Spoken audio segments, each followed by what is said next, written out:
He would love nothing more than to divide our country based on race, religion, gender, orientation, or immigration status. Because this is the only way he knows he can prevent the solidarity of us working together across all of our differences. You know, it's really quite interesting how people have tried to manipulate people and how to intimidate people and change their minds. This has been going on since we've been in America. Imagine being told your country is divided because of modern politics, and then someone calmly argues that the playbook hasn't changed in 200 years. Not louder rhetoric, not personal attacks, just a historical pattern laid out in plain English. That's what made this moment significant. In a room charged with identity politics and accusations of racism, one speaker didn't respond with outrage. He responded with structure, tracing today's divisions back to the mechanics of slavery itself. And whether you agree with his conclusions or not, the argument forces a deeper question. Who benefits when Americans are taught to see each other as categories first and citizens second?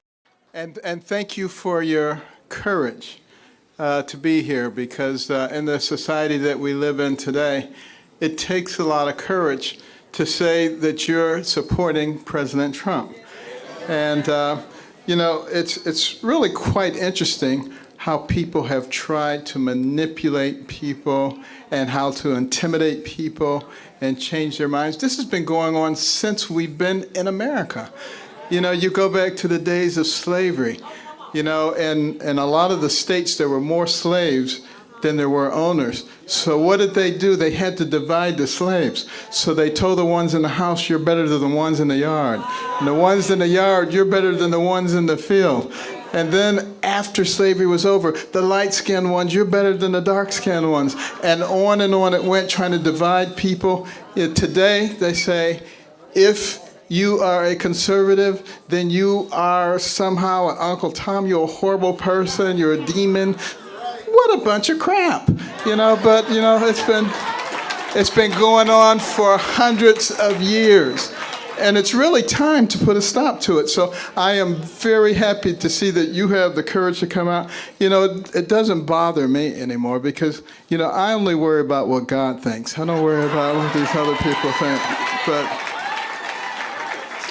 But you know, sometimes people ask me, what happened to you? You changed. I haven't changed. I changed about 35 years ago because, you see, I grew up in Detroit, a bastion of liberalism. They call it progressivism now. They keep changing the name. But anyway, then from there to Boston, a bastion of liberalism.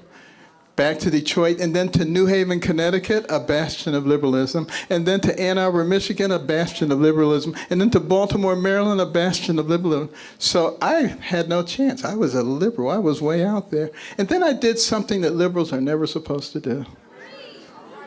I listened to a conservative.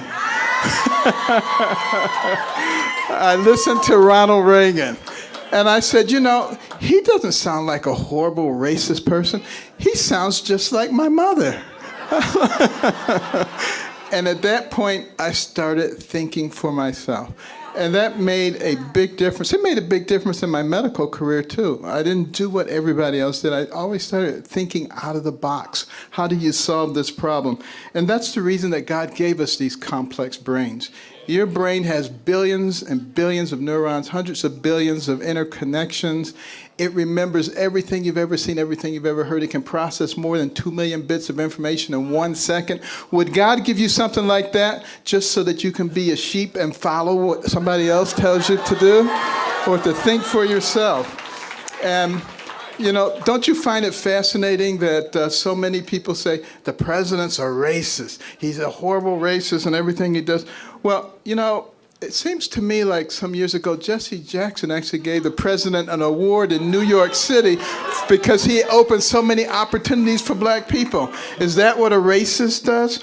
And then when he moved to Palm Beach, he was right on the forefront to fighting the clubs who were not admitting Jews and blacks. Does that sound like what a racist would do? He is the one who finally got the Second Chance Act done. Does that sound like what a racist would do?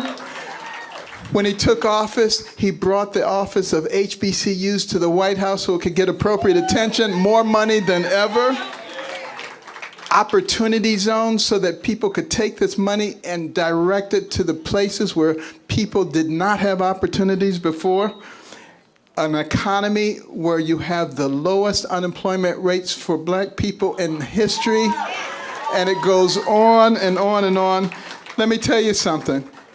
If he's a racist, he's an awfully bad one. He needs to go get a lesson from the real racists.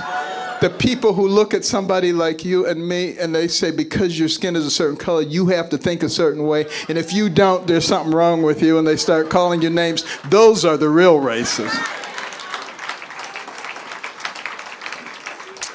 But you know, the president believes that a rising tide lifts all boats. He doesn't believe in identity politics, and that's why he's doing things that work for everybody. And we should be happy about that. And the media, they like to pick on him, any little thing. You know, he's not perfect. I'm not perfect. You're not perfect. The only one who ever was perfect was Jesus, and they crucified him. So, you know, think about this.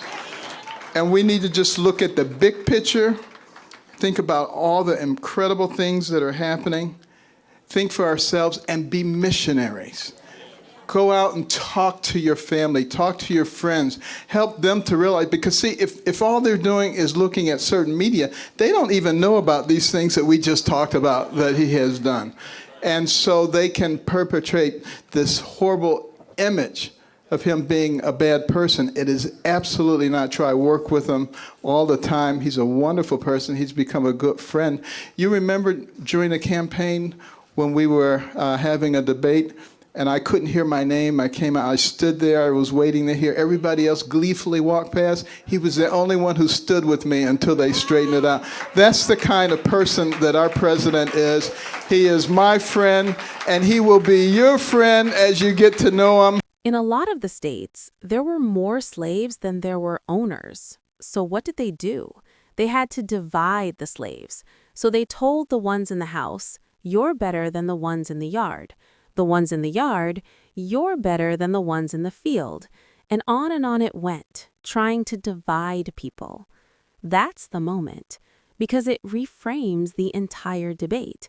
Instead of arguing over who said what last week, he points to a structural tactic, divide to control. Not emotionally, not theatrically, just historically. And here's why that resonates with ordinary Americans. Most people don't experience politics as ideology. They experience it as pressure. Pressure to think a certain way. Pressure to label themselves correctly. Pressure to stay inside the lines of their demographic group. When he connects that pressure to a long history of engineered division, he's not just making a political claim. He's challenging institutional incentives. Division is useful. For media outlets, outrage drives engagement. For politicians, identity blocks create reliable voting patterns. For bureaucracies, group-based narratives justify expanded oversight and funding. None of that requires overt malice. It only requires incentives. Please like and subscribe for more breaking news.